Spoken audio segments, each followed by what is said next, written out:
Gotta stay hydrated. Okay.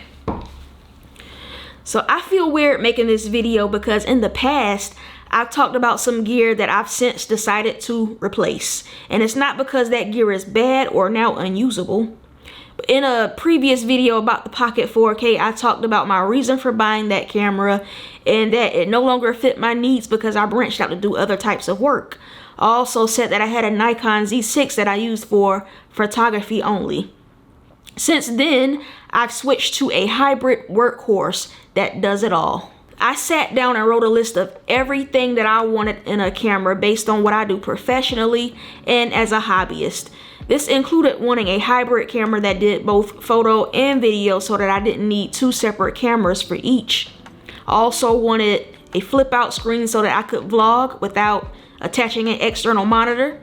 Also wanted better battery life, image stabilization, dual card slots, better low light capabilities, and the list goes on. The autofocus and the ability to shoot in 6K open gate was just a plus for me, but since it's there, I plan to take advantage of it. The Panasonic S5II checked off every box for me, so I was able to sell my Pocket 4K, my Nikon Z6, all of my Nikon lenses, and most of the camera rig accessories that I had to have for the Pocket 4K.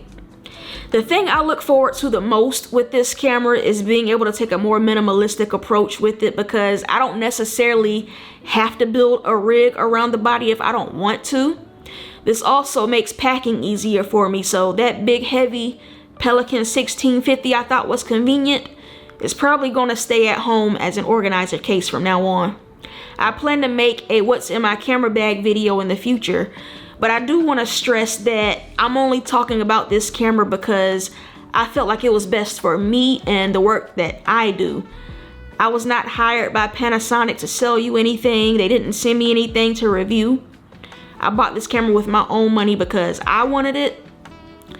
And this camera may or may not be for you, but I encourage you to sit down and determine what works well for what you shoot. I have yet to do a professional gig with this camera so far, but I did get a chance to take it out with family this past weekend, and the first thing I shot was outdoors in bright sunlight. Unfortunately, I didn't have a step-up ring to fit the 50mm Lumix lens that I added to my kit, so I had to shoot blown out footage, and I really did it because I wanted to see how well I could edit and manipulate the vlog footage in post. So this is what I shot, and this is my edit. The second thing I tried to shoot with my family was indoors, so I had a chance to experiment with the low light capabilities of the camera, and I still say that it's best to have external lighting as opposed to bumping up the ISO in camera. But this camera does pretty well in low light, especially better than cameras that I've used in the past, such as the Pocket 4K. I'm no stranger to Panasonic because I've owned the GH4 and I've also used the GH5 in a professional setting several times. And I can honestly say that this camera trumps the both of those, and I'm so glad that I've added it to my arsenal. I plan to shoot more photography, plenty of client work, and more YouTube content, and I can't wait to share the work that I do with this camera with you all. Check out the S5 Mark II and let me know what you think of the camera. Also, if you've made it this far in the video, thank you for watching, and I invite you to subscribe to my channel for more content to come. I'll see you in the next one.